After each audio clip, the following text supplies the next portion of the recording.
Ladies and gentlemen, welcome to the Josh and Jason Monday Christian and Conspiracy Podcast. I'm your host, Josh Monday. If you don't know me, I'm a Christian rapper, devoted husband, father, and Army veteran. And Jason will not be with us today. He just had a baby and he's been super tied up. So no worries. But we have a very special guest. And also we have a new mic. So guys, so it's not going to be as low as it was before. Sorry that the levels were a little weird on the last couple episodes. I think my mic went bad, so I basically now should be loud, clear, and should be good. So, we have a very special guest though, Brandon Kroll, returning. Every time he comes on, he has a amazing presentation like he does today. This episode will be called "The Magi, MAGA, and Mithraism." So, should be super interesting. How you doing, Brandon? Doing all right. Thanks for having me back on, Josh. I seem to always get a lot of traffic after doing a show with you. I've noted. Yeah, yeah. Our audience is pretty cool, man. They're a lot of good people. So God is great for that, and I'm happy that they're following and checking out your videos. Yeah. So shout out your Rumble account or anything on your Instagram so people can find it just in case for now. Yeah, you can find me on both Rumble and YouTube. Man a Daily Podcast should be enough to type in for a search bar. And then my name, like you see on the screen, Krollology at ology to that, lore_101. Be able to find my Instagram handle if you can. Sometimes they do censor it, so if maybe you'll get it in a show notes or something like that. But yeah, that's where you can find me, and Patreon as well, Man a Daily Podcast. Perfect, perfect. All right, so we'll go ahead and start up the presentation. I also want to let you Perfect. guys know we're an affiliate for an actual publishing company. So if you guys want to click down there and check out the videos, there's 7 flat earth books and a bunch of health books as well. And check it out. It's Sakale Publishing. So just want to let you guys know that. And then yeah, we'll go ahead and start it up, brother. Perfect.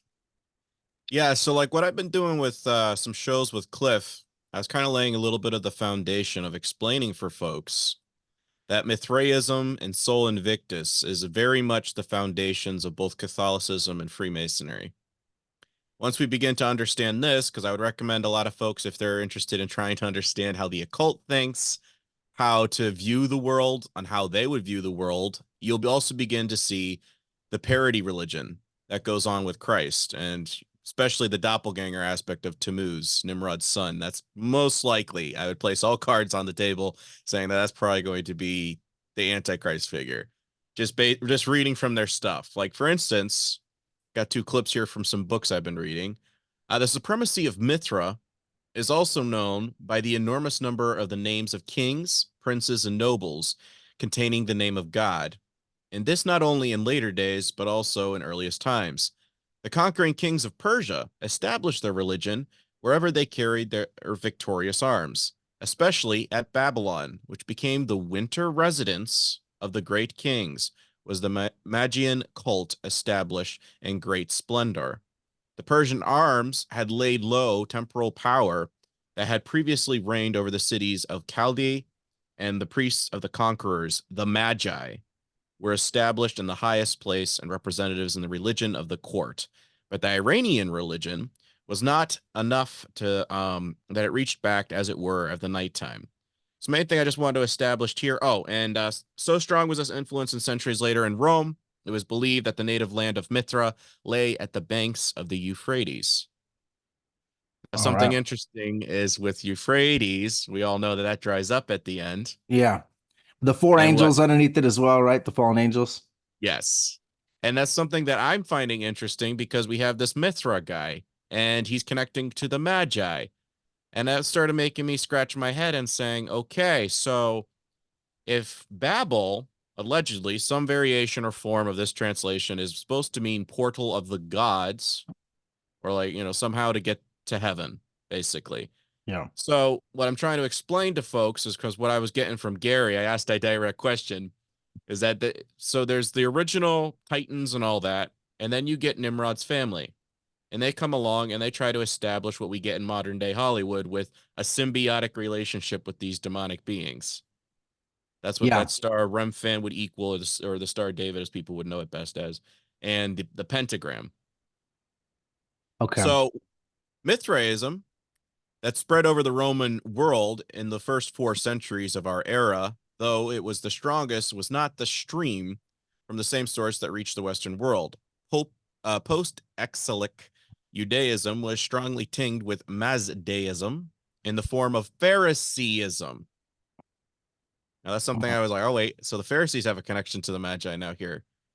Though it was strongly disputed by some, the Pharisees may even owned their name to those whose doctrines they have partially absorbed. To perishim may thus spell Percy in the Hebrew transliteration, even as Percy does in India today.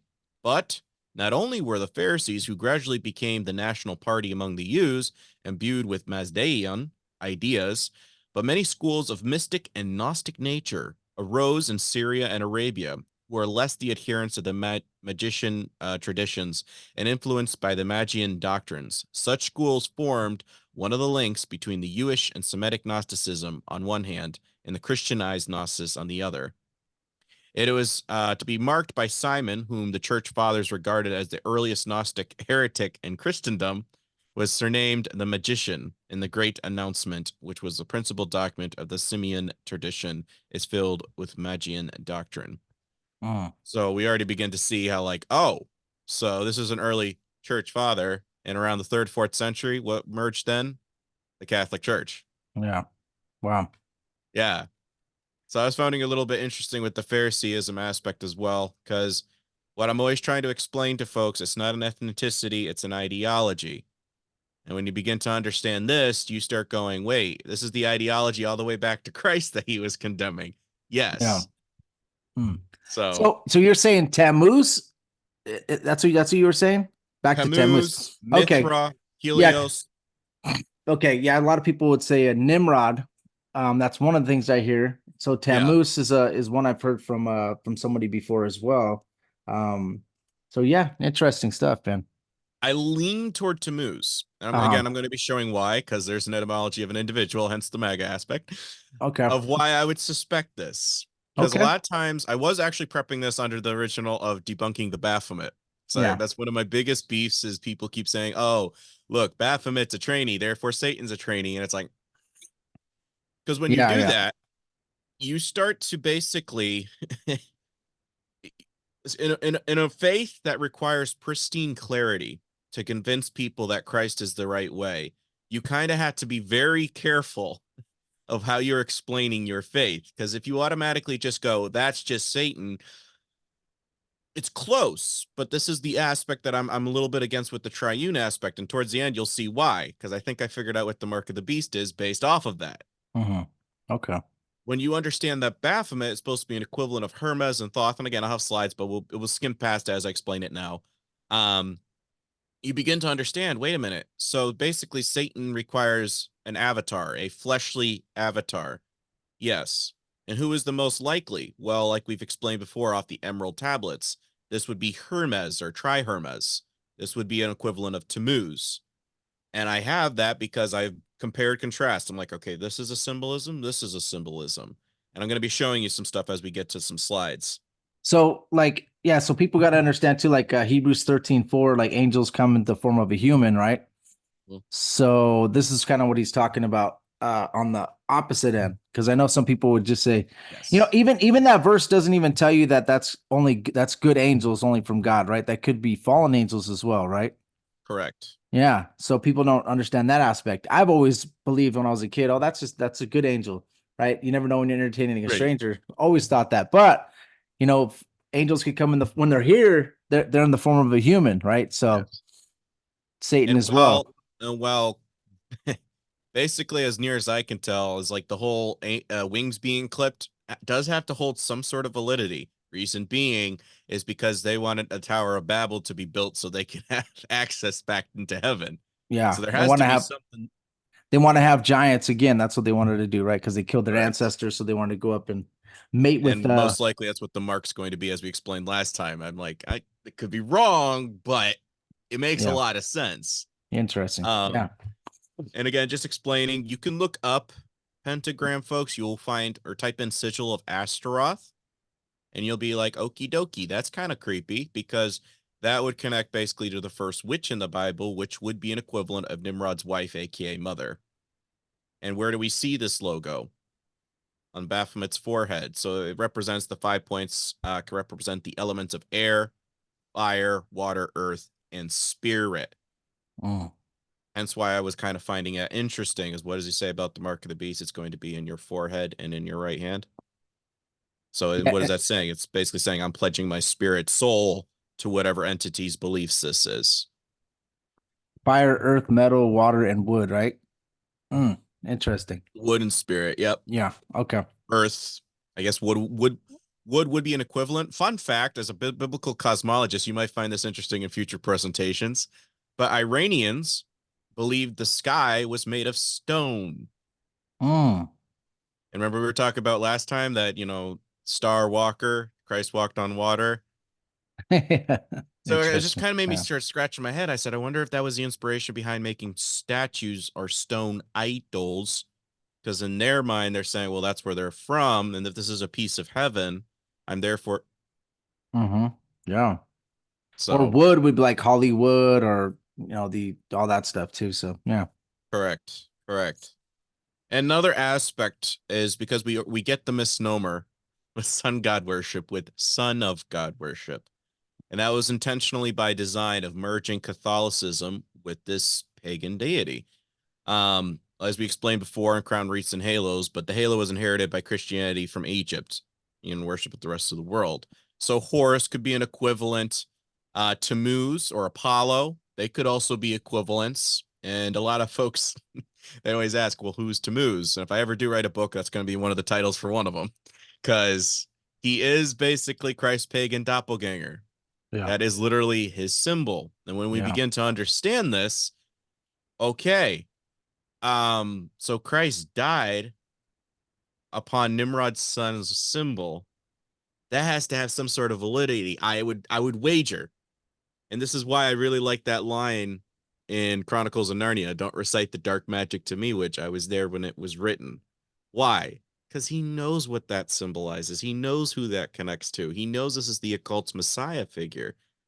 Something I was reading, again, you got to read some stuff with a grain of salt, because if they believe it, you kind of have to go, I wonder. Mm-hmm. But allegedly, according to this article, it was coming up to the conclusion that when Abram and Sarah went into Egypt and the Pharaoh tried to make a pass at Abram's wife, remember that story? Yeah. It's alleged that the Pharaoh was apologizing, and in so doing, he said, I feel so bad. Here's one of my princesses, my daughter, and her name was Hagar. Mm. Wow. So, question. The Antichrist has to have from the seed of Abram, right? According Yeah. to them. Yeah. And Abram first made out with Hagar because Sarah was saying this isn't working. Go, Yeah. and they get Ishmael. So it makes me kind of wonder if the Antichrist has to come from that line, but he Yeah. still holds the credentials. What's significant with Christ? Is everybody still saying it's an ethnicity? No, contract was fulfilled when Christ was born. That was it. With them, again, celestial meets earthly. With them, it has to be a perfect bloodline, as we know with Gary's always explaining, of earthly credentials that I have the highest claim to make here. So it Yeah. kind of makes me scratch my head, because when, Christ comes along, what are they saying? Oh, you're not the guy we're looking for. Why? Because they're wanting a Tri-Hermes, because Yeah. Nimrod's family would connect to the pharaohs of Egypt as well. So this is who Yeah. they're expecting. When Christ comes along, it's like, no, no, no, no, you're an imposter. So it's just something to make, think about it, folks, because when you start understanding how they're viewing this, you start understanding the insults. You start understanding why they didn't like what Christ was doing, because it was very similar. But again, I was explaining to somebody last night, you're watching Christ doing all his stuff and all of his mythos of his doppelganger, and he's actually proving it in the flesh that I can do this, but I'm doing it better. And there's a spiritual meaning behind what I'm doing. Yeah. And all of a sudden, Christ actually comes back from the dead as opposed to regeneration, reincarnation. Yeah. Imagine being on the demonic side of things, watching this go down, and you're just like, what? No. And then he goes down and preaches to the spirits in the earth, right? Yep. Which is crazy. Some people think that's Sheol, but a lot of people believe that that is like the fallen angels that were, went down and preached to them and let them Yes. know, like, hey, I did it. It happened. So, and Hashtag then mic also drop. Mithras is also something that's very interesting because the Catholic Church would have, mass for the regular public up here, and Yeah. below the Catholic churches was the Mithra for the elites, and for the Yes. higher ups, they would have their church down there. So, and then if you go to the Vatican, below, you're gonna find statues of these type of gods. Yep. They actually have a whole entire room filled with it. Yes. Of Mithra and Apollo, all these different gods are there, statues and all that stuff is in the Vatican. So Yes. why would you keep that? Why won't you shatter that stuff? Yes. And that's So, where people really have to start scratching their head, because allegedly from the text that I'm reading, I'm kind of like, are you guys this dumb? Because like yeah, etymology for high priest of the sun was pontifex. I'm like, wait a minute. There's we're just borrowing slightly, and then there's guys, seriously, like yeah, and like you were saying, Tammuz is a counterfeit because Satan likes to counterfeit like yes, Jesus. They try to do it before, yes, so that when it comes, it does this to the people. They think that, oh, this is just another counterfeit, to it. right. So And they yeah, get duped by it, but there's a reason as well. As like I said, Christianity is basically the greatest one of faith riddles. But what yeah, do you get for it? The Holy Spirit basically is the cheat sheet of understanding the beautiful metaphors of what yeah, he overcame and yeah, conquered. yeah. And when you do, you're just like, you did this for me. That is so cool, you know? Yeah, and also if you go to the book of Psalms 83, where God is saying, he's talking to the gods, right? And he's Yeah. saying that you guys did not take care of the poor, you didn't judge correctly. So God basically took the keys back from them and Yep. then gave it to Jesus Christ. So besides Jesus dying on the cross for us, which is something for us, and that's what we mostly concentrate on, God Right. also gave him the keys to heaven and earth and all kingdoms and everything, and said, this is going to be yours. So that's another Yes. thing that happened that most people don't look at. I kind of learned a little bit of that from listening to Dr. Michael Heiser and some of his teachings. I know Yeah. some of it is not 100% with me, but some of it, Same. it was very interesting that he said that. Yes. I think that was very interesting. So this is the same type of stuff. It's I think the that's what, spiritual aspect, right?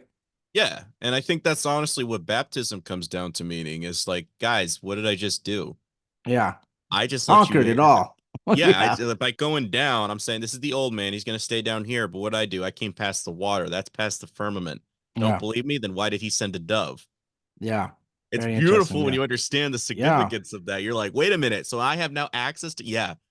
It's bigger. Yeah, it's definitely bigger than this. Yeah, because before people don't understand either that there was paradise on one side and then Sheol in the earth. Like they weren't Yes. allowed to go to heaven until Yeah. till Jesus died on the cross, right? And then Yep. now we have access to heaven through Right. Jesus, right? So yeah, some It's people don't crazy, understand but that.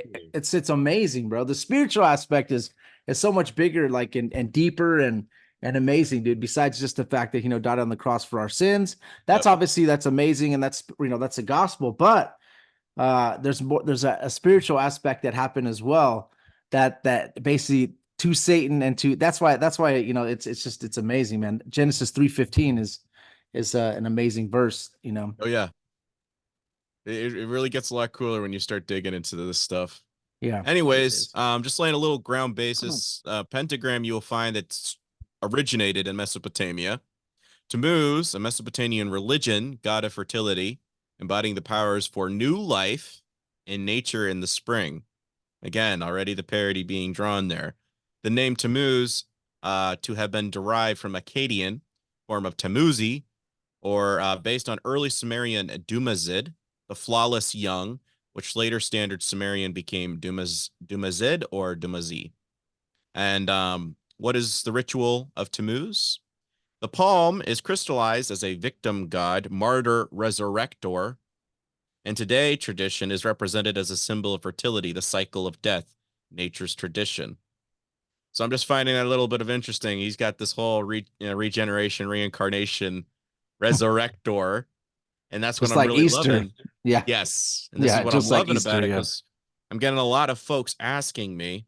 I'll probably do a short TikTok vid on it because I get so many.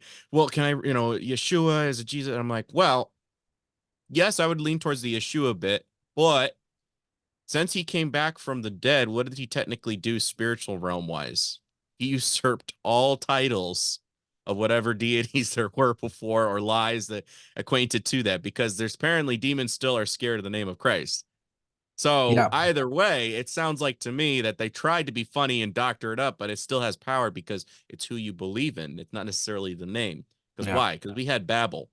All of our tongues were confused, but we still have faith behind the name and the story. That's what's exactly. most Yeah. important. Because if you're from Thailand or you're from Japan or you're from you don't say Spain. Yeshua, you don't Yeah. say Jesus. It's a different name. But Yes. yeah, it's still gonna work, right? So it doesn't. It's Yeah, what you I was believe noticing at the that. end of the I day. was in It's Thailand. I was at a sermon in Thailand with my wife, and I was oh I was sure. noticing the way they were saying Jesus, and I'm like, well, this is why my brother even asked me one time, like, dude, don't you have to say Yeshua? And we had a little thing about that. I was like, well, in Yeah. different languages, it's not the same. It's just from the Greek, it's going to be this, and then if you go to the Hebrew, it's going to be this. If you go to Japan, it's going to be this. China, Yes. different ways of pronouncing it. And that's something else that I try to tell folks. I said it's interesting because what Tower of Babel did, it confused all the nation's tongues to be separated. The day of Pentecost, everybody was able to hear the gospel in their own native tongue. That's the significance of that, because it Yeah, did a boomerang reversal, but that's where it's like, wait, so he's literally reversing or going right back. Like the days will be like the days of Noah. Yeah, it's all starting to rewind now to go right back and fulfill everything that was done before. And that makes me kind of excited because I'm like, wait a minute. So we're going to see some crazy stuff soon. Yes. And I'm excited. yeah. Every time anything gets fulfilled, or yeah, definitely, bro. Yes. Same Yes. here. But Mithra, why is he wearing it? Okay. Again, I've done an episode on Valentine's, but pine cones are affiliated with immortality. They are originally given out before hearts for Valentine's Day or Saturnalia. They symbolize purity, regeneration, my heart and mind. I think about you. So your little heart symbol used to be affiliated with Baal. So when you're hitting like on Instagram, that's what originally that comes back to. Wow. There's just kind of right. It's interesting because when you see that, you're like, wait a minute, we really are getting closer and closer because people are doing things without knowing what they are. Doesn't mean Christians are going to go, no, it just, because we live in the world that we do. But it's something just to weigh in the back of your mind of going, oh, that's what it symbolizes technically to the bad guys. Yeah. But pine cones, pine trees were a symbol of cycle of pine trees begin, conversely, where new life begins. And many reliefs excavated from Mesopotamian sites depict gods or super beings holding a bucket in one hand and a pine cone in the other. It is clear that the pine cone, when dipped into the bucket and used to sprinkle a substance, sometimes blood, as in this depiction of Tammuz, a winged Babylonian deity associated with regeneration. Hmm. So another thing I'm always trying to point for folks, because they all say, oh, it's the Catholic Church. I think it's going to be kind of a split thing because the city has to be surrounded by 7 hills. Jerusalem, Vatican, and Washington, D.C. all have 7 hills around them. Yeah. So, Yep. but what's something we always see with baby Jesus? He looks just like Isis, Horus, or Semiramis and Tammuz, always sucking at the teat, aka ideologies of the whore of Babylon. That's what that comes down to. Doesn't mean the Antichrist has to be the top guy. Not necessarily, but he is going to be kissing up to the system, the ideologies. Because the best as I can tell, it sounds like Semiramis, which is Noah's granddaughter. She's probably the one that got this whole, oh, Nimrod, if you come over and do something with me like your grandfather Ham did, I Yeah. could see something like that going on, and then playing out for all of eternity where we're suffering on this. Yeah. But this And also, sorry. okay. And also, I believe in the Catholic Church that it says Mary and Jesus. Everybody believes that's Mary and Jesus, but I think that is Tammuz and Semiramis. You Yeah. know, I think that is for sure. That's what I've heard from a lot of people that are pretty deep into, Christianity, and also that kind of study the occult. But Yeah. And again, yeah, I over here try to look at the visuals, and then I try to read the text. And when I start reading the text, I'm going, wanted to be wrong, but oh my gosh, that's kind of creepy. yeah, But you see how it's seeped right into their ideology, and it's kind of scary. But as well, again, like we were studying the occult, We have Hathor, which means the estate of Horus. Horus, all-seeing eye. That's an equivalent there. But he's sucking from the udder of a cow. Aspis bull, or the Apis bull of Egypt. Again, what were they building once they left Egypt, the children of Israel? They built a bull, which represented strength, virility, and the reigning monarch. Well, Moses is trying to get the 10 commandments of the God that wants to reign over his people. Yeah. Very powerful symbolism, but when you start understanding it, you're going, that was in the Bible? Yeah. And it wasn't just some random thing that they're like, no, we know what it means. We want a God to reign over us, and now we're going to make something of stone. And God's like, are you serious right now? So Yeah. you just, you start feeling for the, I get it. I really grieves my heart, because then we start doing things today and we're just like, I get it, Jeremiah. I get it, my friend. Yeah. But ancient Egypt, again, there's a pine cone on top of that. In ancient India, Kundalini, so pine cone, the pineal gland, whatever you want to call That's it. what I was gonna say. Yeah, it's represented with that too. So pine soul connects to a sun god. I was Mm. like, I can't even go and use a simple product, man. Come on. The Reyes in ancient Egypt, or Kundalini in ancient India, represents the medical caduceus, two serpents, spiraling 7 times up a pole until they reach the top, at which point the wings take flight. Dr. Edward Bynum. But we can see how that connects to Janus, the god of duality. That would be for January, god of doors, looking back into the past and looking forward in the future. At best, to look at that as Nimrod and Tammuz, regenerated, reborn. That's kind of what that comes down to meaning. Or the caduceus could be carried by Hermes, the father hermaphrodite, male, female, androgynous, or the what do you get, Ganesha and Vinyaki. Somebody was trying to tell me it's not the same guy, and I'm over here like, well, you're following the page for the wrong reason, so bye-bye. Because again, I'm not looking for the, we're just we're looking at the, okay, how do we view this from a Babel mindset and perspective? Because it's the symbolism that they all understand. Because when we understand the symbolism, suddenly we say Thoth carries this caduceus, Hermes carries it, and guess what's Baphomet's manhood?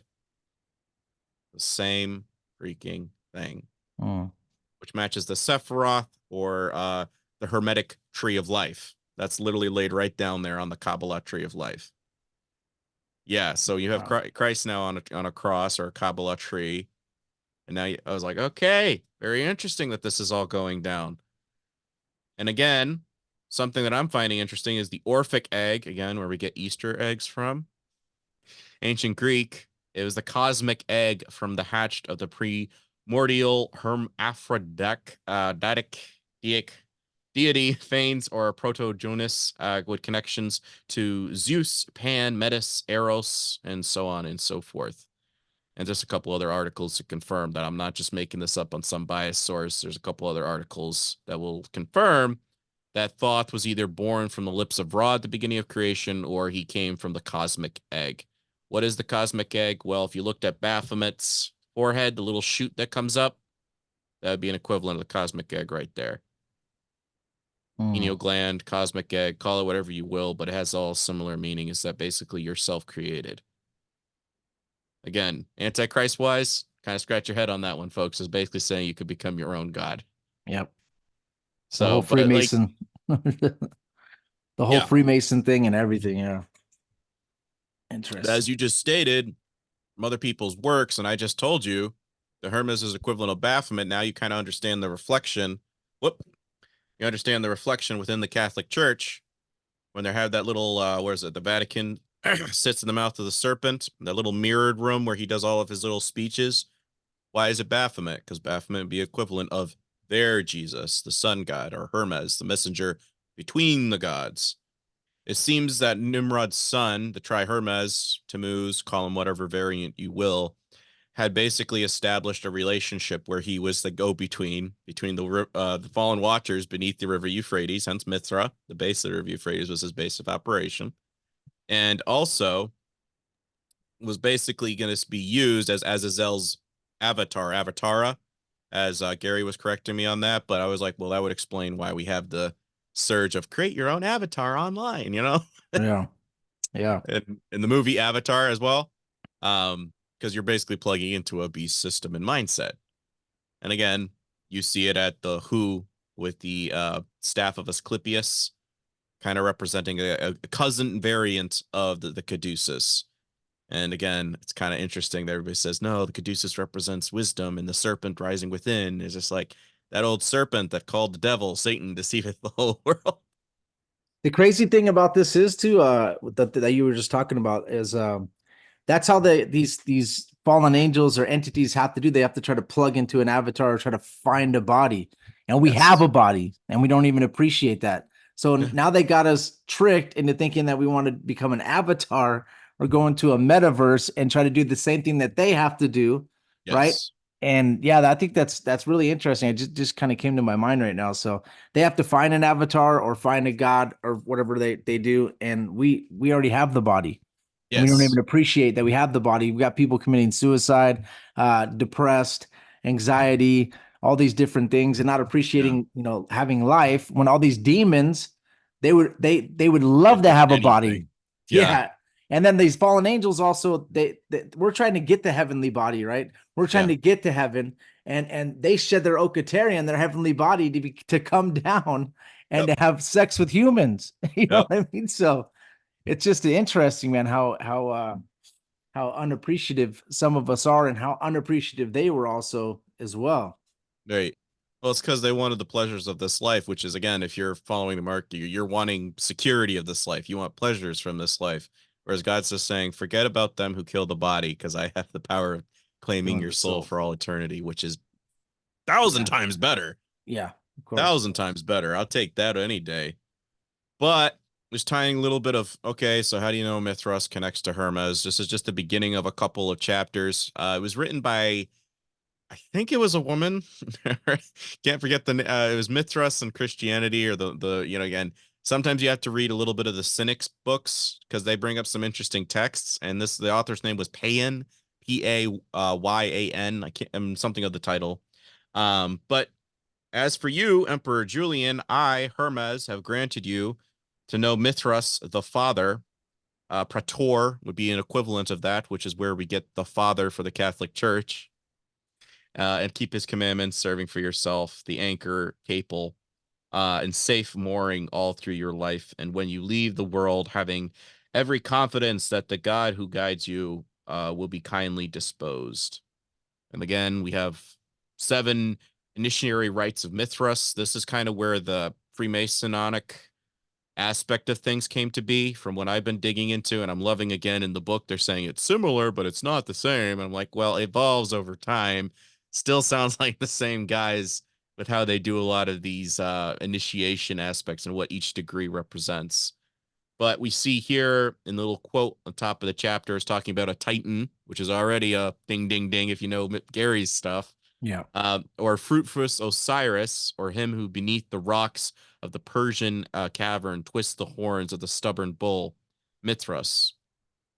Again, in their line of thinking, when alive, Nimrod was a variation of Enlil or a Zeus Gilgamesh character. And that's at least symbiotically how he equated himself to. When he died, 2 things happened. Is one, he became the god of the underworld. So this is where we get Dispatar, Saint Peter. Dis means set apart. Saint means set apart. Patar, Peter. So we see where the variation of that in Latin, sky god of the underworld. So Cernunnos, again, CERN is the ones that gave us our internet. Inter, place for a tomb or corpse, net to hold or restrain. And again, meta means death in Hebrew. So you kind of already see where they're going with all this, because it kind of, when you start reading the definitions, you're going, wait a minute, and this is all going on right now. Yeah, kind of scary. But if you're a Christian, you actually are awake to this stuff. You're going, it's kind of exciting because you understand where you're secured, but at the same time, you're terrified because you see what's going on in the world. People are not wanting to look into this. Over here on chapter 4, the echoes of Mithraism around the world. And we have already touched upon the links between Mithraism and Islamic Sufism. The Mithraic mysteries exerted their influence over the other religions and cultures as well. The Mithraic influence on Christianity in this subject for historical research. Some recommendations are included for further reading section in the back of the book. Another religion that was influenced but rarely mentioned is Yazidism. Nevertheless, there is a good book by Tafi Webby on the subject. Mithraism also has suggested to influence the Greek Hermetic magic. Interesting. So we have a connection between Mithra and Hermetic magic right there in this text. And this is written by somebody that's not a Christian, but is over here going, I have studied their text. I understand what it means. So, so have I shown this picture to you particularly before? The one on the left? That's like the Jacob's ladder or something. I can't remember. Was it something It's like that? yes, the occult version of Jacob's ladder, Yeah, basically. yeah. I don't know if you showed that to me. To be honest, I think I don't think I saw that before. I I'll don't break remember it the three down for symbols on the you. top. So Tammuz, remember when we're reading in Ezekiel chapter 8 that all the priests were facing towards the east and they were doing like a sun god ritual, so east to west. So the E, that's what that would represent. And west, that's where their backs were refacing. So this would represent Semiramis, aka the harlot of this little unholy trinity of Babel. What's she sitting under? The sun, which would originally connect to Ra, who was the first sun god. All equivalents thereafter were Tammuz. So she's sitting under this. So that would come back down to Nimrod. What's Nimrod pointing up to? The sun, moon, and stars. What was the queen of the heavens? You Yeah. see that connection right there. And I just read that little line about the anchor. So what's interesting here is anchors represent hope in Freemasonry. And what's he doing? He's doing the earth pose when you're doing the sign of the pentagram sign off, pointing up, just like with the magician on the tarot card, and just like Statue of Liberty, doing the same exact pose. And what's over him? All-seeing eye of Tammuz. Why? Because you're unlocking your God potential through their Antichrist figure. Between two towers, twin towers. Hermes was known as the god of trade and probably the originator of coinage. Hence another reason why I lean towards sounds like he would be a great candidate for Antichrist. Again, the third building that fell down, it had 47 levels. It was right between the two pillars. What did it represent? Wisdom and ascension. When you read the Emerald Tablets, and again, I'm getting this off of an Instagram page that, they pride themselves with the Hermes aspect of things. But in the Emerald Tablets, it says the sun is father, aka Nimrod, and the moon is mother, aka Queen of the Heavens. What's in the center? Caduceus and the chakra. So the two snakes on the caduceus going up represents mommy and daddy conjoined together. That's actually what the Eucharist wafer represents. Or the crescent moon on top of Islam. And you have the sun coming in the middle. That's basically the conjoining of their union whenever the sun passes by on that exact spot. Oh. So it's interesting, right? When you start Yeah. looking at it, you're like, oh, wow. And again, black and white duality. The symbol is the eyes for Tammuz. Very interesting, right? So that's kind of giving me a little bit of, okay, maybe you were wrong, but you're seeing Tammuz is another one of those months with no holidays except for a minor fast and no real practices associated with it. At least none that I've found. This makes a lot of sense when you think of the Jewish wheel and the year relationship to the Gregorian cycles. The summer months are when there is too much work to be done in the field, sowing, tilling, planting, harvesting. Even though there isn't a specific practice that we can associate with Tammuz, there is a theme. It's vision, the eyesight. Tammuz is a month that challenges us to really see what's in front of us and focus. Again, connecting back to the other thing. Helios, where we get heliocentricism, which you, as your biblical cosmology, probably have very good background in this. Yeah. But Helios's journey on a chariot during the day and travel with a boat in the ocean at night is likely a reflection of the Egyptian sun god Ra, or Re, sailing across the skies in a bark and through the body of the sky goddess Nut, to be reborn at dawn each morning anew. Both gods were known as the all-seeing in Helios's case. Okay, so a sun god, all-seeing, all-seeing. We already know about Horus. That's like the number one everyone does know. So it really does make you scratch your head, because on top of this, Israeli Supreme Court happens to have a pyramid, turquoise and colored, just like our dollar bill. And what I tell you, the star Remphan represents Nimrod. The Rothschilds claim in biographies to be descendants of Nimrod. Yeah. So you kind of start going, could have been wrong, but that's giving me a little bit more credence. There's something to this. For And again, sure, man. And yeah, Helios, yeah, like people know heliocentric is like sun god centered. Even when you go back to Copernicus's writing, he's talking about the sun being enthroned in a temple in a perfect place, right? So he's basically yes. saying everything's revolving around the sun, and the sun god, and then solar system, like Sol Invicta. Sol is also a sun god, so that's what we have, and we're paying homage every time we say heliocentric or solar system. We're paying homage to a sun god, and they want us to think that we need the sun for life. Sun is the light of this world. The sun, that's what they want us to do, is worship the sun. Yes, or worship the world for Earth Day and all that. Yeah. Focus on the here, creation. forget about him. Yeah. And again, pentagram, again, very interesting that this whole ascension Christ consciousness thing is all with, oh, I can ascend, I can find it within. It's like, no, you need to look and submit to him. Big difference. But I quotes exactly from Isaiah 14:14, I will ascend to be like the God Most High.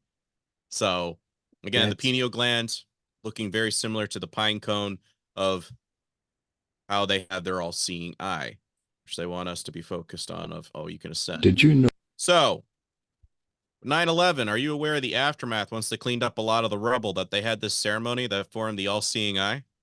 No, I didn't know that. Yeah, let's play this clip. Did you know that there was a ceremony featuring the all-seeing eye conducted on the live television broadcast for the 1-year anniversary of 9/11? Is the mayor of New York, Michael Bloomberg. Again today, we are a nation that mourns. Again today, we take into our hearts and minds those who perished on this site 1 year ago, and also those who came to toil in the rubble to bring order out of chaos, and those who throughout these 12 months have struggled to help us make sense of our despair. Now we join with our fellow Americans in a minute of silence, led by President George W. Bush from the South Lawn of the White House in Washington. So, like I've been telling people, when they read, I think it was Reversing Mount Hermon with Heiser, you get 9/11 was coronation day for kings in ancient Israel. Kind of interesting, because again, I just pitched something. I did a whole other episode on this. If folks want to look it up, as Babylon Falls in an hour. But that was coronation day for the Antichrist figure, because you need the 2 pillars to come down, and the third one as well for the ascension of all mankind. Who everybody in the world internationally saw this event, and this is who they were doing it for. It was their Antichrist figure, and who does it connect to? Tammuz. So when folks are giving me, oh, it's like, well, again, when you see this and you understand symbolism, you start going, I think there's a little bit more to this, because, again, likely Christ's birthday. Why? Because it would align with the Feast of Trumpets. Again, trumpets, which align with what? Book of Revelation. Yeah, and you see that you could see that it's an eye, and that's like the pupil in the middle, bro. Every time I see George Bush, man, I cringe, bro. His nickname, I think, in the Skull and Bones was Magog. Yeah. I just cringe, remember correctly. Just because he's just a disgusting individual, man. Yeah. Disgusting individual. But again, pine cone, pineal gland. I'm not going to have to go over all this, but you can kind of get the gist, folks, that it's always represented on top of the pine cone. Can be an equivalent of it. When they do this, that's an equivalent of stating this, is that basically I've sold half my soul so that I can look good to the rest of the public. What a lot of people didn't know, because I was piecing this together with what they're doing with Gaza. They're having a lot of people protest by blocking a lot of celebrity accounts or businesses that haven't spoken up. And it's like, okay, regardless of which side you're on this whole argument, what I found interesting is they started removing people's blocks of these celebrities. Why? Well, angels were known as star walkers. You look at the Hollywood Walk of Fame, they're all pentagrams. Hollywood connects back to the Druids. Why are they upset about this? because they want you focused on the things that are influencing the culture and society, keeping you asleep. Stars, yeah, because they are their avatars. So if you're blocking the influence, you're suddenly cutting off the putting you asleep aspect of the broadcasting that they do, or the spells, the entertainment aspect. So I was just finding that interesting because I'm like, there's no other reason in the world unless they're upset about that. Yeah. Don't wake up, stay asleep. Yeah. So, do I think Musk could be a potential candidate? Well, originally I wasn't leaning on him until I started doing more digging. The thing is, I can't play the clip here. Last time I tried to, the host, wasn't able to hear it, so I just had to explain it audibly anyway. But his babysitter literally inquired of one of the members who are higher up in the group, stating, is he the Antichrist? And this lady called Imelda, who was part of the inner circle, she didn't even blink, she just looks at her and she goes, no. Well, he'll be the one that presents the mark. And the man who takes stage after him, that will be the Antichrist. So, this is a little clip that I found with Musk that's going to be tying up to the very end. But this is something that he stated that parallels exactly with Revelation, that no man shall be able to buy or sell. I mean, we don't even have an app that's as good as WeChat in China. Like in China, you can like live on WeChat, basically. It's like, yeah, everyone's like that. Like, you live on WeChat, you do payments, you do everything. It's like, yeah, it's great. Basically, WeChat's kick ass, and we don't have anything like WeChat outside of China. So I was like, my idea would be like, how about if we just copy WeChat? Hey, copy them. Twitter copies WeChat. Yeah, pretty much. I guess. People use it to pay for their taxi ride to work and their morning cup of coffee. I can also sort all my utility bills, shop, and message a friend about my purchase. And I even use WeChat to prove I'm in good health amid the pandemic by scanning a health code. I don't have WeChat. He says I can't go in. Can see it already. And I was like, that's a great way to end that clip, because you literally go, wait a minute. So this whole little chip thing that Musk is creating, again, he names everything X, so just keep that little pin on that. But you also notice the logo that he uses is the Ouroboros, which is right over the tarot card, the magician. And I'm finding that very interesting, again, that he names everything X. But here's my thought. I think they're going to get a celebrity. And because he just moved into Texas, who's a governor that's not able to walk that's in Texas? Yeah. I can see it. I could be wrong, but if I'm right within the next 2 to 3 years, I would just say, it might sound crazy right now, but if this ends up coming true and you're coming back to this video, gives a little credence that I'm not making something up here. Social Security. Again, we have an eagle between two pillars, which eerily represent the two Masonic pillars. And again, FDR was a Mason. He was the one that established this during Great Depression. And somebody was telling me, no, the Antichrist has to come from Syria. Not necessarily. The reason I state that is because when you understand the symbolism, you start to understand there's loopholes of where this individual could spark from. And we have here the eagle, the Syrian sunbird, acted as a servant and a messenger. Hermes was known as a messenger between the gods. And it was the eagle that carried the souls to their destination, at least those which had undergone the necessary purification. The eagle thus played a prominent part in the cult of Sol Invictus, Alagabal, and was frequently represented together with its master, the sun god. A marble altar in Rome in the Regio Transtiberina carries an image of Sol Invictus borne by an eagle. One of the priests of the god T. Ilias Babelus dedicated to Aquila to him. The eagle, or else a chariot drawn by 4 horses, carried the souls to the next world. The 4 horses represent the 4 elements. The souls of the emperors could attain this eternal bliss most easily, because their lives were spent in close communion with the sun deity. The titles emperors adapted and used on their coins, Hermes was affiliated with coinage, provided adequate evidence on this point.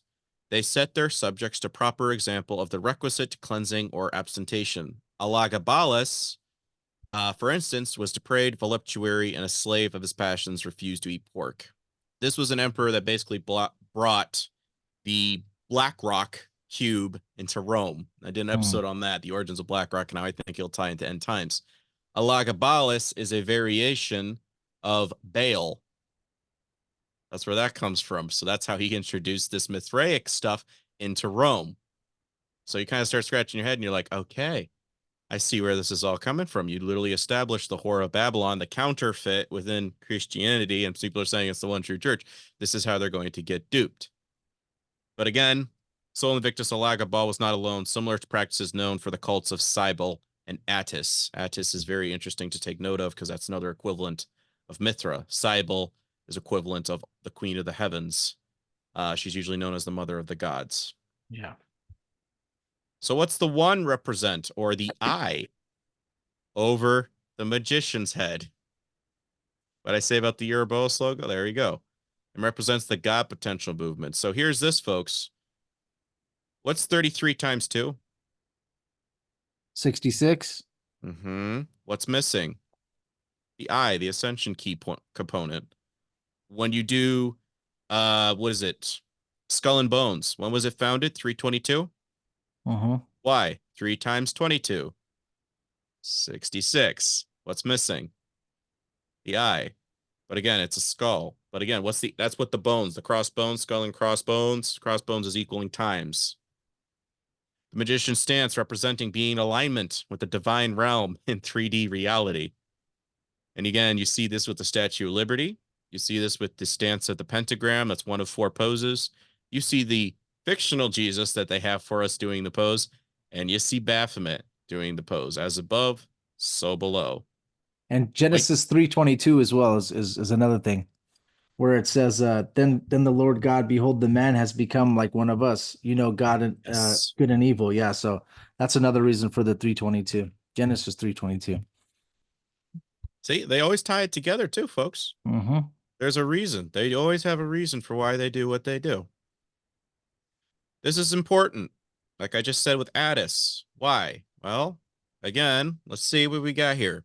Christmas tree, the old pagan custom, serving a living tree indoors in the middle of the dark months of the year and decorating it with candles and trinkets, was introduced to Britain by Prince Albert, the husband of Queen Victoria. The idea rapidly caught on, bringing evergreen vegetation in the form of trees, boughs, and branches from the outside to the inside was a magical ritual, a piece of sympathetic magic meant to encourage the return to spring in the growing season. The timing and entrance of the exit of the tree was critical. Any time before Christmas Eve was too soon for the tree to come inside, and all decorations had to be taken down and removed by the 12th night, January 6th. Take note of that. This tradition, however, does not seem to signify for the department stores who start to display artificial Christmas trees from September onwards. The Christmas tree is traditionally an evergreen tree, usually a spruce or a fir, which is cut down from the forest. The tree itself symbolizes immortality and everlasting life. And the lights draped on it are a reminder that during the darkest time of the year, lighter days are just around the corner. The Yule celebrations in Northern Europe were echoed in similar rituals in Southern Europe. The Roman god Attis, or Attis, was a savior god whose life story very much parallels that of Christ. Attis was born on December 25th to a virgin mother, alleged, and was sacrificed to save mankind, killed beneath a conifer, pine cone, remaining for 3 days and nights in his tomb for resurrection. His priests, called Dendrophori, meaning the tree bearers, were charged with selecting a conifer from a sacred grove that would be brought indoors in memory and death, resurrection of Attis, who was also linked with Apollo, the sun god. So, interesting there to note with the resurrection, but also groves. What do we have in the Bible constantly? From Gideon to Elijah, the groves unto Ashtaroth and Baal. And all these quote-unquote equivalents, Osiris, Nimrod, reborn, regenerated, and again, you have to play telephone, deity telephone, this one's saying this one, that one's saying this thing, reborn, regeneration. You can get a little bit of a mix-up, but always the consistent narrative, born on December 25th. Now say you're the Antichrist, and I don't think Christians will be around for a Project Bluebeam scenario. I think we're going to warn, and then that's going to probably hit the fan right when we get taken out, either mid, whatever. Why? Because they're going to have to utilize this lie as, oh, Muhammad was just an ascended master. Jesus was an ascended master. Mithra was an ascended. We sent all these deities to you to try to explain to you the right way in white religion, and you guys got it all wrong. Now us Anunnaki are back, and we're going to help make it all right for you. Whether that's a nuke being deployed in the Middle East for this to happen, I don't know, but kind of makes you scratch your head saying, I could see it. I could see it. Yeah. Just For a little bit sure. more for a story that confirms for his presence and power to reign supreme, phallic symbols and fires should be lit to honor him. The supposed child of that union is Horus, an equivalent of Tammuz, the reincarnate of Nimrod. Semiramis claimed a full-grown green tree sprang out of the roots of a dead tree stump. This symbolized the springing forth of a new life for Nimrod on the anniversary of Nimrod's birth, December 25th. She said that Nimrod would visit the evergreen and leave gifts under it. This is the genesis of the Christmas tree and symbol of Nimrod. This equates approximately 9 months after Ishtar, or the date Ishtar became pregnant with Tammuz. And again, if it was Yahweh's birthday, that would be around the Feast of Trumpets, which is in September. And it would also align, I think, what Heiser was saying was around Kings. So, fun fact: did you know that Trump, his character was in Back to the Future movies, was Biff Tannen? I didn't know that. No. Yeah, Biff Interesting. Tannen was based on Donald Trump when we thought about it when we made the movie. So where does he get That's the name interesting. Biff Tannen from? Is it possible that it's one of the quote-unquote founding fathers of Freemasonry, where we get Hiram Abiff to signify the father teacher, or the teacher from the father? That Hiram was a widow's son. A significant fact: Horus is a child of Isis, was a reincarnation of the father Osiris, and was a posthumous child, well described as a widow's son. And again, it's a connection with the Dionysian fraternity. Dionysus was known as the masked god of theater, and he was the half-brother to Apollo. So considering Nimrod did his own mom, that would check out. Yes.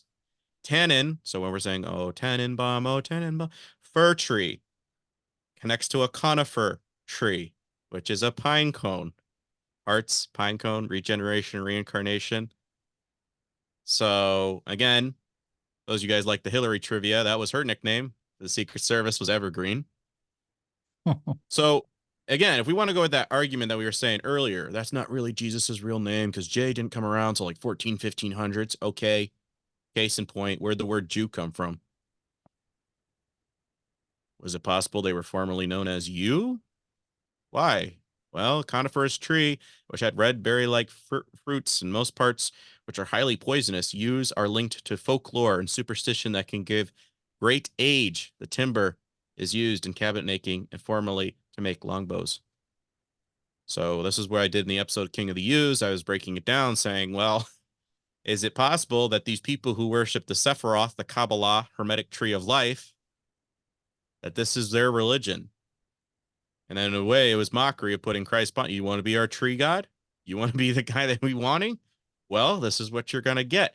But I'm finding it interesting.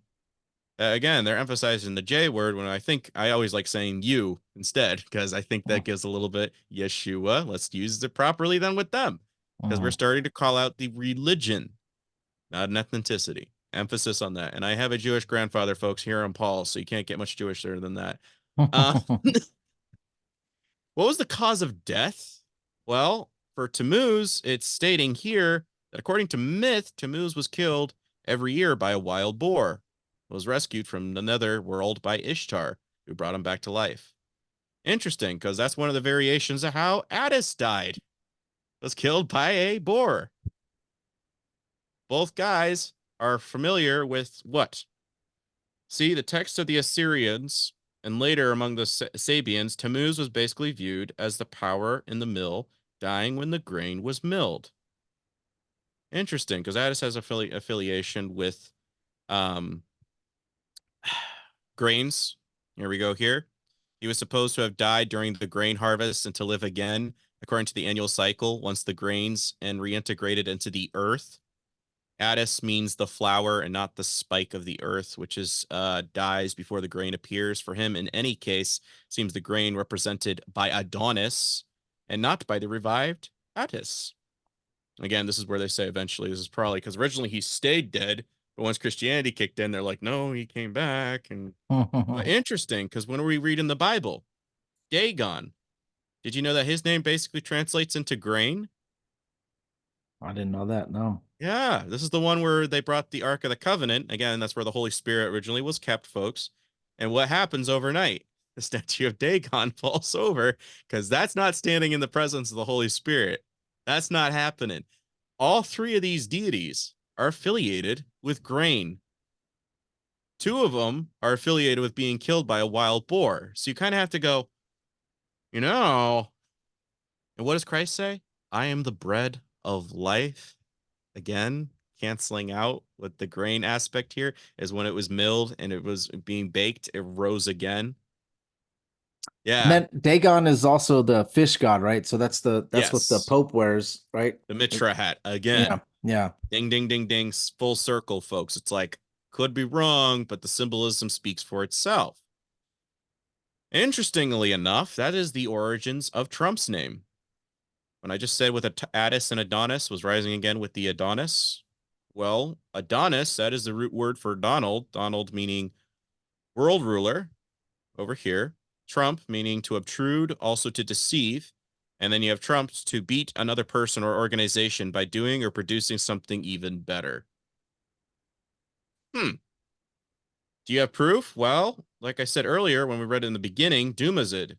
Dumazid or Tammuz, known as the Sumerians as this Dumazid, the shepherd, an ancient Mesopotamian god associated with shepherds, was also the first and primary consort of the goddess Inanna. In Sumerian mythology, Dumazid's sister was Geshtiana, the goddess of agriculture, fertility, and dream interpretation. Equivalent, Greek, is Adonis. Levantine equivalent, Tammuz. Interesting. That's what made me go, wait. Because when you look up Trump's last name, that connects to triumph, which was a phrase said to the mascot of theater Dionysus in parades. So what are you telling me? Operation Warp Speed would therefore have been signed by Adonis Triumph. That is two connections back to Nimrod, because Dionysus would be an equivalent of Nimrod. Interesting. Dang. Did the Trump? So we all know Marie Abramovich, right? The witch lady. This is what she said about. I'm listening. I'm grabbing chats. Go ahead. This is what she says about Trump: is that he's the magician of the highest order to wake up.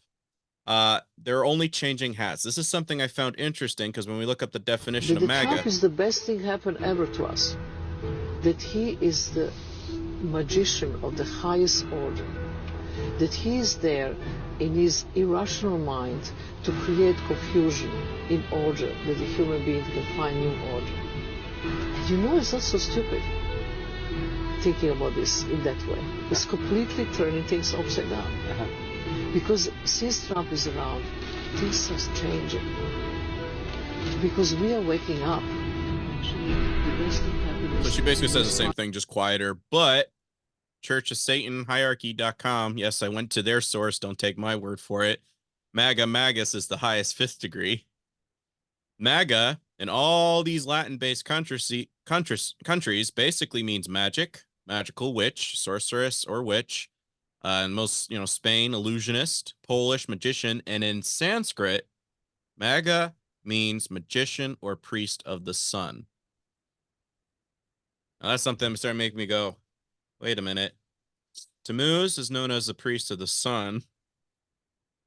Now you have a name affiliated with that kind of, okay. Like I said to my buddy, no, I don't just automatically go, okay, my conspiracy is just right because I'm the smartest guy in the room, blah, blah, blah, blah. No, I don't think like that. I start going, all right, it's coincidence, but we're going to put it in the box of backlog. We're just put that in for consider it for later. But we start breaking down some more stuff. Again, with the magician aspect thing that she just referred to, that would connect to Mercury or the magician on the tarot card. What do we have depicted for the Christ that they've given us? A white tunic, red sash. Same thing. What does it represent on the magician? Well, worldly experience and knowledge, which would connect to the center pillar that I told you, walking between the two pillars of Yakin and Boaz in Freemasonry, because they're getting to your higher power, or Tammuz, the vision. Willpower, this is what his robe represents, and passion and one of egotism, rage, and revenge. It's affiliated with Mercury. Over here, Mercury would be affiliated with Hermes. What's his quote? As above, so below, which connects back again to Hermes. So this is where I'm going, is you can break it down that Hermes Trismegistus said this, and that was all the elements. That's basically what this star represents. So when I'm seeing a lot of Christians is pray for Israel, I'm seeing them put this star on there, or they have Jesus in a comic thing, and they have this star. That star is essentially going, in your face, God, man is divine. We can achieve our own immortality and everlasting life without the need for you or your son. Wow. The oxymoronicness of seeing that star on a Christ depiction, it breaks my heart, man. It breaks my heart, because when you understand it, you're just like, God, why are they doing it? They do what they do not understand. The Knights Templar. Who did they start worshiping? Well, that's common knowledge for most people. They started worshiping the goat god Baphomet. And again, what's Freemasonry known for? Their hermetical secrets of alchemy. Again, gives confirmation that I'm not just making this up. Note in the corner, though, the X. That's something that Musk is always naming everything after. You always have X for Osiris Rising with all these celebrities. And it is a Masonic order.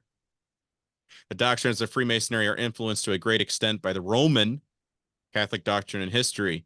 1754, the first 25 degrees of the Scottish Rite of Freemasonry were written by Jesuits in the College of Jesuits in Claremont in Paris for the purpose of restoring the power of the Jesuit-controlled House of Stuart to the throne of England. There are a series of degrees in the Masonic York Rite hierarchy known as the Order of Knights Templar. The Knights Templar was an organization founded in 1118 AD. The Templars received papal sanction from the Catholic Order, the Poor Knights of Christ, in 1128, and were recognized as the first Roman Catholic Crusaders. The Templars were known as the Militia of Christ. The Jewish, and again, tree character of the Catholic rites in Freemasonry cannot be understated. Albert Pike explains the secret of Masonry in his doctrinal Bible of Freemasonry, Morals and Dogma. Quote, Masonry is a search for light that leads us directly back, as you will see, to the Kabbalah. This is why... Oh, sorry. good. Go ahead. You go. I was like, when folks are asking, why are we sending another billion over here? Why are we sending another million over here? This is why, because basically Masons are the Gentile cousins of the same order. Just giving a little clarity for folks, because that's why they do what they do, because it's part of the Synagogue of Satan ideology. You go ahead. Yeah, and also study, guys. Study not just the Knights Templar, which a lot of people focus on. They're hyper focused on Knights Templar. Study the Knights of St. John, Jerusalem, the Knights of Malta. Study those as well. You know, those get so interesting. I had Gary Wayne explain the Knights of St. John on one of our shows. Nice. And dude, it's just so interesting, man. The way it goes back to certain things that he's talking about right now. Mm-hmm. Yeah. And again, I'm just giving a little mild brush, because if I do deep dive, we we need more time. Yeah. I cut down on like 10 slides, because I'm like, no, this is Josh. We want to keep it condensed here for hour and a half. Yeah. Yeah. I'm gonna try my best. I literally cut I down. appreciate it, bro. You're doing amazing. I'm trying not to cut in. Just when I see little things, I just want to say things. But yeah, I try to let you do your thing for sure. Perfect. But we have Jonathan Rumi, and don't take my word for it. This is a screenshot from his own Instagram down here. The inaugural event on behalf of the fellow Templar brothers and sisters. Grateful to have been here. So this, what's his name? Sean Fetched. I almost bumped into him at a Turning Point USA event. I was like, wow, if I'd known, probably would have called him out on it. Trump became a 33 degree in 2015, and I had a video, but again, condensing on time. It's a video plus 3 photos. Please be convinced. You can keep burying your head in the sand, or you can say, okay, did not know this. What is the significance? Well, and then Alan West says, well, he posted this back in 2022. Angel Studios, as we covered before, but folks are just catching on to this, a new episode, but it connects to Attis, Helios. Like I said, it's basically Satan's avatar for Statue of Liberty. And when, again, this is their watermark. Don't take my word for it. All I did was put light on it, and their watermark is still there, so nobody can steal and copyright infringement. So I'm just letting you know the watermark is theirs. All I did was putting light on it, and eventually we get the serpent eye as well over the spiked Helios crown. So is America Mystery Babylon? I'm beginning to wonder. This is Trump doing the 666 pose in his business office in New York at the Kabbalah Tree of Life. As somebody who does biblical cosmology, it makes me scratch my head. What's the deal with Space Force then, bruh? At the Star of Chaos, which is also atop of Mount Herman in front of the tallest UN base, kind of makes you go, okay. This is up in his penthouse tower with heliocentricism riding his chariot. You have the pentagram between two pillars, and you have the all-seeing eye. I'm like, guys. So Space Force, if you guys think about it, think about what Space Force is. We think that Space Force is protecting the skies and all that stuff, but if you see, like, that's where the spiritual battles are happening. That's why it says that there's spiritual forces in high places and wickedness. So, and just like the angel that came to speak to Daniel, took 21 days for him to get there. He said he has to fight the Prince of Persia, and he had to have Michael the Archangel come. So between heaven and earth is where the moon, sun, and the stars are located, and that's what people would call space in the heliocentric model. But that is literally where spiritual battles are happening. So when they say they have a space force, it's not to protect us from aliens and all that stuff. The space force is actually the spiritual battle and stuff that's going on there. So it's almost like they're saying, like, they're creating a space force to protect us against the spiritual battles that are happening, or joining with the evil and the spiritual battles that are happening, Or going back. And again, to give credence to that, why is there a Saturn ring? Yeah, exactly, dude.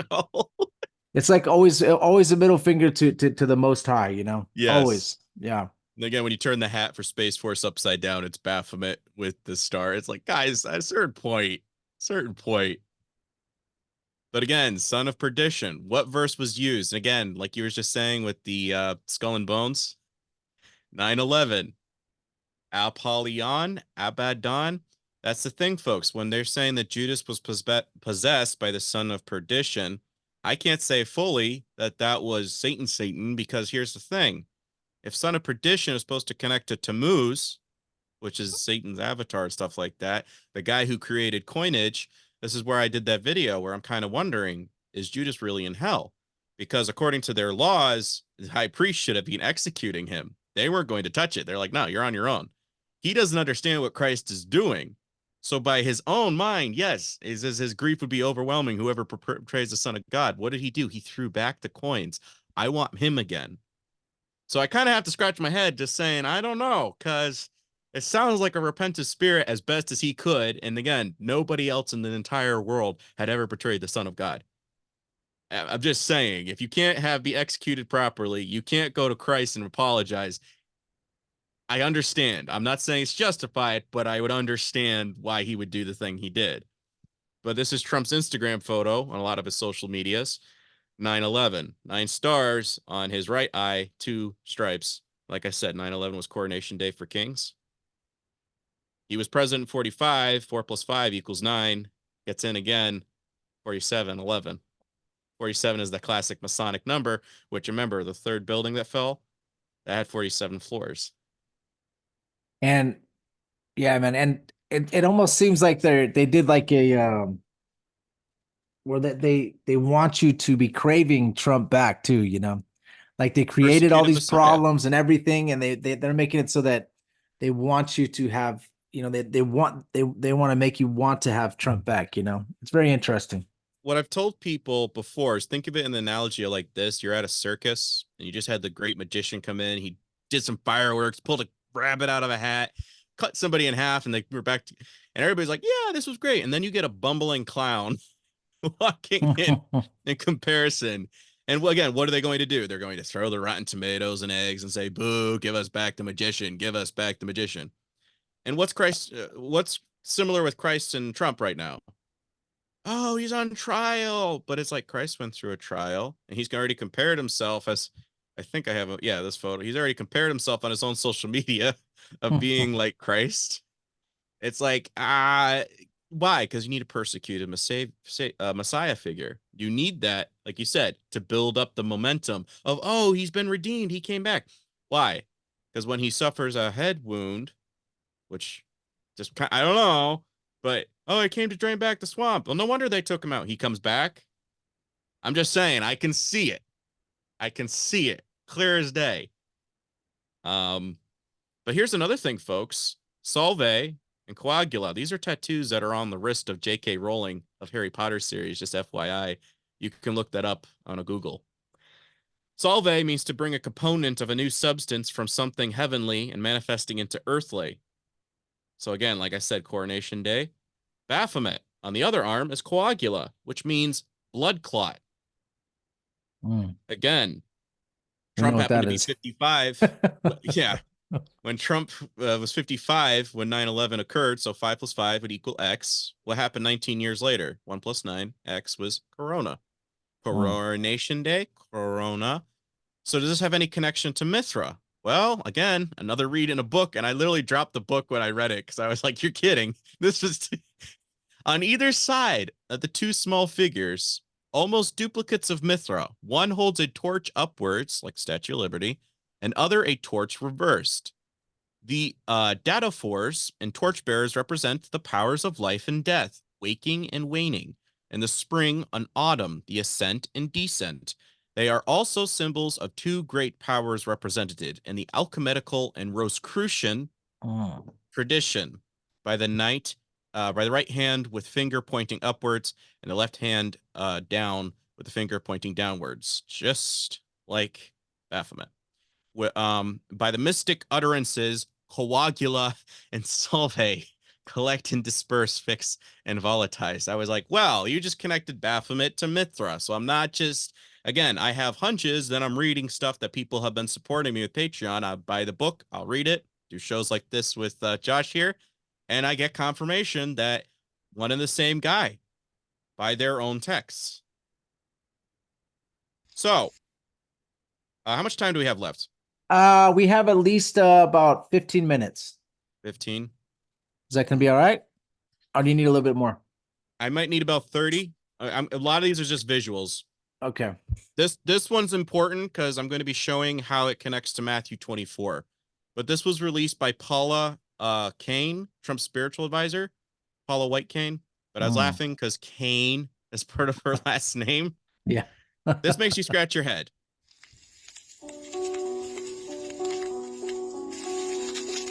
And on June 14th, 1946, God looked down on his planned paradise and said, I need a caretaker. So God gave us Trump. God said, I need somebody willing to get up before dawn, fix this country, work all day, fight the Marxists, eat supper, then go to the Oval Office and stay past midnight at a meeting of the heads of state. So God made Trump. I need somebody with arms, strong enough to rustle the deep state, and yet gentle enough to deliver his own grandchild. Somebody to ruffle the feathers, tame cantankerous World Economic Forum, come home hungry, have to wait until the First Lady is done with lunch with friends, then tell the ladies to be sure and come back real soon, and mean it. So God gave us Trump. I need somebody who can shape an axe, but wield a sword, who had the courage to step foot in North Korea, who can make money from the tar of the sand, turn liquid to gold, who understands the difference between tariffs and inflation, will finish his 40-hour week by Tuesday noon, but then put in another 72 hours. So God made Trump. God had to have somebody willing to go into the den of vipers, call out the fake news for their tongues as sharp as a serpent's. The poison of vipers is on their lips, and yet stop. So God made Trump. God said, I need somebody who will be strong and courageous, who will not be afraid or terrified of the wolves when they attack, a man who cares for the flock, a shepherd to mankind who won't ever leave nor forsake them. I need the most diligent worker to follow the path and remain strong in faith and know the belief of God and country, somebody who's willing to drill, bring back manufacturing and American jobs, farm the lands, secure our borders, build our military, fight the system all day, and finish a hard week's work by attending church on Sunday. And then his oldest son turns and says, Dad, let's make America great again. Dad, let's build back a country to be the envy of the world again. God made Trump. I was like, well, you said a shepherd unto mankind. What do we say about Dumazit Tammuz? He was the goat shepherd god. Trump has a variation of this name. What does he say? I'm going to separate the sheep from the goats on the left hand and the right hand. When I don't know. Shepherd unto mankind. Turn liquid into gold. That's an alchemical term connected with Hermes and the emerald tablets. Again, I reduced because, time shortage, but that's something that's on there. And you kind of have to start scratching your head. Well, okay, you literally think you're the second coming. And most evangelicals are behind you on this. Here's a little more trivia. This is the Hermetic Kabbalah tree of life. And on top would be called Kether. In Latin, Verona. Yeah, interesting. Sure, that's a coincidence. Corona, spiked crown, just like Attis. Spiked crown, just like Helios. Spiked crown, like Sol Invictus. Liberty. Yeah. And what did they put on Christ's head? Spiked crown. Mockery, mockery, mockery. You want to be our Attis? You want to be our Hermes? Here you go. Here's a spiked crown. How do you like that? Wow. So does it connect to? Yes, it does, folks. Yes, it did. Androgynous and then hermaphrodite, pansexual. It all connects to the same guy. Again, goats. But it's within America. And you see again Sol Invictus, Helios, Attis, all spiked crowns. Abraham Accords, AA would equal 11. Gematria, that's just, 1 and 1. Interesting, because in their text, they said their second Cyrus is basically going to be Trump. And if you look at the coin, basically in the English version, it was talking about the Balfour Declaration of 1917. 100 years later, Trump signs the Abraham Accords. Again, there's a dove on the front. And again, what are they? They have us focused with the third building, the third building, the third building. It's like, no, Temple Veil ripped in two. It's now within you. But they have most evangelicals thinking like the ancient Jews, that it's about the building. It's about the building. And God's like, no, 3 days I will tear this down. It will be renewed because greater is he that is within you. A lot of evangelicals have a hard time getting this down. Their Messiah figure has a different mindset. Let's just give you a little context. And again, ideology for anybody that wants to jump on the bandwagon. I'm explaining an ideology of what their expectation is. The earthly god of Judaism, who is androgynous, like pansexual, hermaphrodite, is also known as Leviathan and Malkut, which is the very bottom of the tree. Leviathan is an evil god adapted for the rabbis as the god of the ewes, again, tree worship, during their captivity in ancient Babylon. Flint explains, Leoshayeah, the universal meaning of the Kabbalah, says the wisdom of the Kabbalah returned to Israel after the captives were set free by Cyrus, Persian conqueror of Babylon. And some rabbis and many people returned to Jerusalem to rebuild the destroyed temple. This is why in the Talmud, the Halakha law books of the Jews are called the Babylonian Talmud. This is also why centuries later, Jesus in Jerusalem bluntly told the Jews that their religion, Phariseeism, again, connects back to the Magi in the early parts of this presentation, or what we call today Orthodox Judaism, was based on man-made traditions. Traditions is a translation into Kabbalah, and not the God-given teachings of the Old Testament prophets. Jesus further said theirs were the commandments of hell, and their new converts to Judaism became twice the devils that their teachers were. What a stunning yet entirely truthful indictment of the Jews' religion. The Jews exoterically depicted Leviathan as an evil beast from the sea who will be hunted and killed by the Jews. His flesh would be food for the Jews of Jerusalem, and his hide would be a tent for the pious. This is clearly an exoteric portrayal with a much deeper occult meaning. If the Leviathan is the gregarious god of the Jews, it makes no sense that the Leviathan is hunted down and eaten by the Jews, unless the hunting of Leviathan is a metaphor for anti-Semitic persecution of the Jewish people and fostered and furthered the ZUs themselves. Is eating the flesh of Leviathan a satanic twist on what Jesus said? Recall that Jesus stated, Whoso eateth my flesh and drinketh my blood hath eternal life, and I will raise him up on the last day. For my flesh is meat indeed, and my blood is drink indeed. He that eateth my flesh and drinketh my blood dwelleth in me, and I in him. Flint explains the esoteric teaching within the Kabbalah that that accepts the evil of Leviathan, who is a god of war that will subjugate the earth under Jewish rule. God gives the righteous ewes serpentine protection through their magical ability to summon serpents from the lower regions to come up and do their bidding. Ultimately say that the rabbis, through supernatural magic, Leviathan himself will take up their cause, encircle the earth, destroy their enemies, and finally serve as both light of the world and as a covering and defender of the holy city of Jerusalem. The worship of Leviathan, the Jewish serpent deity, is the esoteric worship of Satan. Flint explains, more pertinent to the discussion at hand is the revelation of the Judaic religion and its Kabbalistic aspects literally advocates the practices of veneration, admiration, and worship of the serpent deity. Jesus' bold and truthful declaration to the Jews was that by their wicked acts and result of their religion, being man-made and based on the traditions of the elders, they have proven that to be a generation of vipers. The Lord's exact words were, ye serpents, ye generation of vipers, how can ye escape the damnation of hell? Wow. In Kabbalah, what does the serpent do? He rises from the abyss. What is that equivalent to in Book of Revelation? Apollyon. Son of perdition. Yeah. Son of perdition. Yep. Wow. That's their Interesting, text. Noahide laws, again, I saw the heads of the saints that were beheaded for the witness of Jesus. What is it? Well, it sounds great when you read these, respect God, being faithful to God, respecting human life, all that stuff over here. But a Gentile who transgresses these 7 commandments shall be executed by decapitation. Wow. So Noahide, which most people don't know too much about, what does it say? Last days, it'll be like the days of Noah. And I'm laughing at the irony that they chose a name similar. But you see this rabbi doing the little hidden hand of Freemasonry. Well, Bush is affirming it.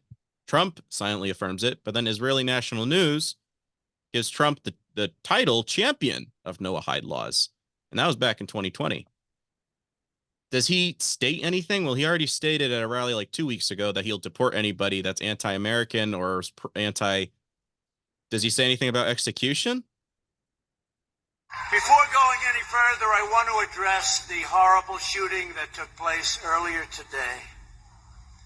The hearts of all Americans are filled with grief following the monstrous killing of Jewish Americans at the Tree of Life Synagogue in Pittsburgh, Pennsylvania. You've all seen it. You've been watching it. It's horrible. The suspect is in custody. The federal authorities are on the scene and leading an aggressive federal investigation. State and local law enforcement has been incredible. This evil anti-Semitic attack is an assault on all of us. It's an assault on humanity. It will require all of us working together to extract the hateful poison of anti-Semitism from our world. This was an anti-Semitic attack at its worst.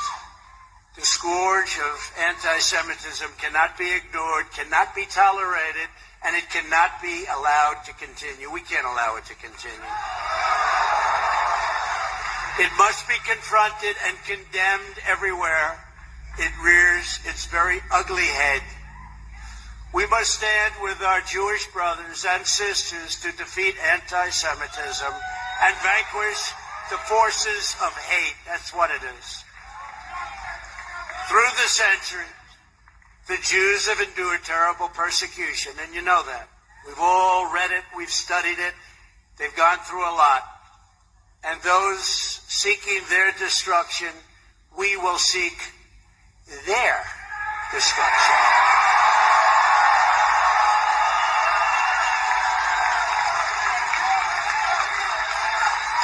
And when you have crimes like this, whether it's this one or another one on another group, we have to bring back the death penalty. They have to pay the ultimate price. People are, these are Christians cheering for this too, bro. This is crazy. This is what I'm saying is a lot of Christians, and this is how I'm going to explain with the mark, I think a lot of Christians are going to be duped because they don't even see it. They think he has to be humble. It's like you have to worship the image of the beast. Question, that doesn't sound like a humble guy. That sounds like a narcissist. Yeah. Again, red caps next with the Shriners. They just died in the blood of Christians. They used to be white, and now they're red after there was a slaughter of these guys for the name of Allah. This was Trump's pastor, Vincent Peale, wearing the same logo with the sword. The scimitar was used to execute Christians. Red caps, the Liberty cap. Again, Mystery Babylon the Great, kind of have to wonder, because this connects with Mithra. So we might ask, did the model of liberty, freedom, and equality die out with the cult of Mithras? Did his red cap of liberty fall to the ground forever to rise in the Dark Ages? Much later, some would say by magic, some would say by coincidence, some would say by the spirit never dies. The Phrygian cap came as a figure heavily by the French Revolution iconography, probably influenced by the Roman goddess Libertas. And again, as also was the Sons of Liberty during the Boston Tea Party. They wore red caps as well. Goes on to explain the headgear to symbolize liberty, equality, and fraternity in the French revolutionaries of the 18th century could also be traced to Mithraism. In ancient Rome, a freed slave wore a Phrygian cap, also called the Liberty Cap, during the ceremony of manumism. It is attempting to speculate that Mithra's cap, as a well-pointed to the Persian origins, might as well have been the symbol of a liberated slave. Interesting, because again, MAGA means magician, but you're wearing a slave's hat. He's known as you can look up a couple articles finding Trump as being the magician. And what on top of that, you find them, Trump followers, they're leaning their hands on the shaft of Baal in Washington, D.C., the Washington Monument, praying on it. Oh my gosh, dude. It's like, guys, it's literally got two snakes on it. I haven't seen this. Yeah, this is crazy. Well, just for anybody to be doing that in the first place, man, they don't even know. The Bible is actually below, like in the shaft, like it's kind of like in the where the balls would be. Yeah. And the Washington Monument, we kind of gone over that on my show already, just to people need to understand. Yeah. It's very idolatrous. It's, again, Antichrist. Let's break it down for a little bit in the Greek. Means anointed one. And the word Christ would derive from that. And then we have avti, which means against, not only anti in the sense of against, but opposite of, but also in place of. That's what we got to understand. In place of, yep. That's the part people need to know. And again, if you're putting him above God, make a good thing a God thing, that's a bad thing.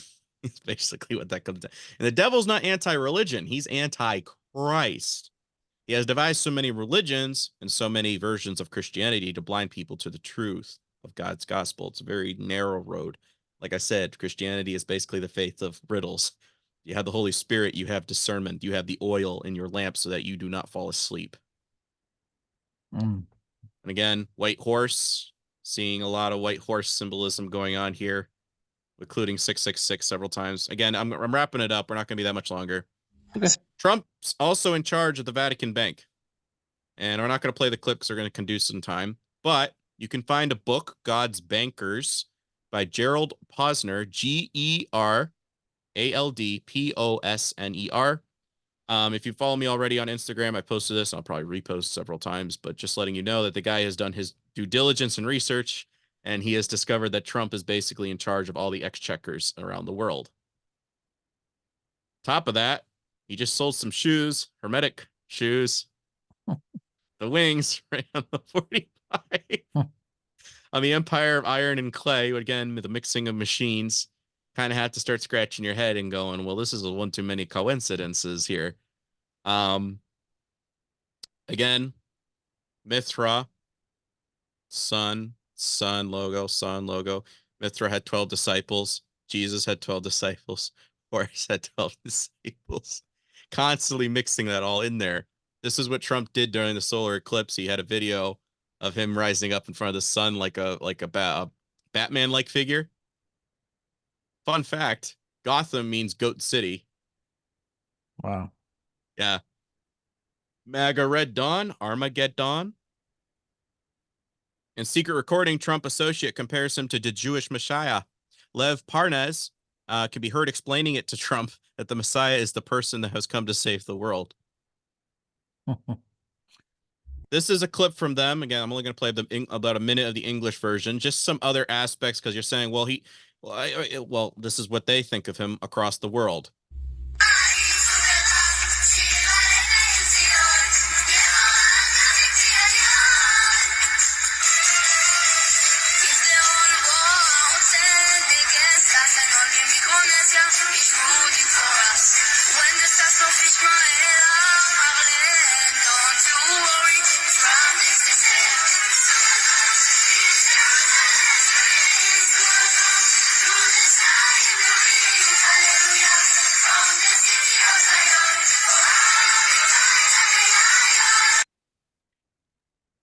Jerusalem's prince, when they gave him the menorah, it had a verse in there from Isaiah that was predicting Christ's arrival. And they had that on there affiliated with Trump. It's like, guys, again, Mithra had a Last Supper. Da Vinci paints us a picture of a Last Supper. So I highly, I have 2 books. You can find the Mysteries of Mithra by G.R.S. Mead. You can find a PDF online for free. And another book by D. Jason Cooper, Mithras. Just stating, folks, I highly would recommend it because you'll start seeing what I'm seeing with some of this stuff. But again, scimitar, this is a temple coin commemorated with Trump. Again, Saturn's at the very top. You have a dove, olive branch in its mouth, syringes on it. You have 5G basically being represented with satellite. Trump was the one that signed that into law. 5G kind of amps up your that you got. And then you got a space shuttle right there too. You see that with the stars? Yeah. Again, you had the Denver airport with the dove being slain. Kind of wonder if that's temporary during, because over here, the world in 2017, again, that adds up to 10. 1 + 7, 8 + 2, 10, X, Osiris. You have Trump sitting on a globe, the tower, a white horse under the tower, and then you have the magician right under Trump on the tarot card. What is this magazine right here? This is The Economist? Economist magazine. They have predicted quite a few things, including what happened in Gaza. They have Netanyahu and Amish fighting on hang gliders, 2012. Oh, yeah. I saw that. It's like, guys, so crazy, bro. When did this magazine come out? This one right here. This was in 2017. Okay. All right. Yeah. Wow. But again, some call it the tower struck by lightning. The French call it the Le Mission Dieu. Bibliophiles refer to it as Nimrod's Tower. Others, the Tower of Babel. But whatever the name of it is known as, number 16 in the tarot trump cards, and a card of ill omen since it depicts ruin. 16 is significant with Mithraism, as is 365 days in the year. In occult lore, the card pretends to the tale told of Nimrod, the mighty king of old. The lore surveyed the ancient archer. Just finding it interesting that they have that right along with Trump. And again, what was he given? A bow to make war against all? Just to even have tarot cards on there in the first place, bro. You're just like, oh, dude, it's crazy, bro. Again, they do this, the world ahead in 2024 with Trump. And then again, they have Trump's silhouette with a dove. Dove. Guys, also Marmari. He's a Rosicrucian. I did a post of 10 slides proving it. That is a Rosicrucian logo with the dove flying straight down. That is a society of Rosicrucian orders, which limits the membership to Christian Master Masons. This is his Facebook. I mean, I went right to the source, and then I picked up 9 other sources to confirm dove sliding straight down. He's endorsed Trump as well. Just showing this, folks, is that, again, Bible. He has an Ark of a Covenant at Mar-a-Lago. But again, he's starting to sign his name on a holy book. I'm just saying, like, I haven't heard of anybody doing that with a Quran or some other sacred text, but I just find it very kind of scary. There's highlighting your Bible because you want to remember something. Then there's, I wouldn't exactly put my name on it because it's a sacred book, but this guy doesn't seem to have any problem with it. Here's the thing, and we're wrapping up. There's only like 4 or 5 more slides, if that. Deuteronomy is that his body shall not remain all night on the tree, but you shall bury him the same day, for a hanged man is accursed by God. You shall not defile your land that the Lord your God is giving you for an inheritance. The body must not remain hanging from the tree overnight.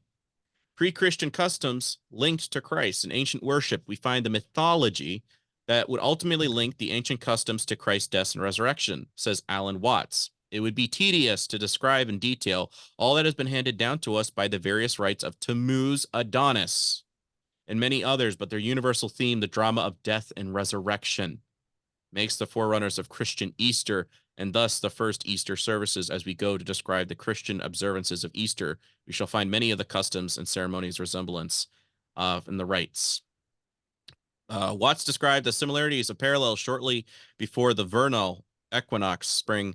The members of the cult Tammuz, Ishtar, Attis, Cybele, and Adonis, Aphrodite began a fast, as Christians also have a fast of Lent, beginning 40 days before Easter. Why? Because the 40 days of Lent represents Tammuz. What do they put on his head? The ash, the cross, as a symbol of Tammuz. He tells us how the worshippers cut down a tree, then carry it with reverence in the ceremony of Cybele's temple and set it up in the central sanctuary. Kind of wonder if this had anything to do with the abomination that Ezekiel saw. But a central stem trunk was hung in the figure of the young god. Here, for it remains days of the fast, the worshippers gathered to sing hymns in mourning of the dead Attis. I saw the women weeping for Tammuz. And to this day, the Good Friday of veneration of the cross, Christians sing their hymn of mourning for another and greater one who died on a tree. Wow. When I put in AI Bing generator, election results 2024, vice president, this was one of the images that popped up. All of them have like T4 UMP for like Bing because, you know, they're trying to understand in English. But 2 and 4, that equals 16. You had the 4 horses, a guy that looks kind of similar. And then the white dragon who has control over the 4 horses. Again, constantly being affiliated with being put on a cross. Trump says the you should love him because he's almost literally Jesus. Kind of makes you scratch your head. But like you stated, you need to have a persecuted Messiah in order to make everybody hyped. Again, Kabbalah, Saturn Cube. Again, I did an episode on that, Origins of BlackRock. But what connects to is basically Mount Meru.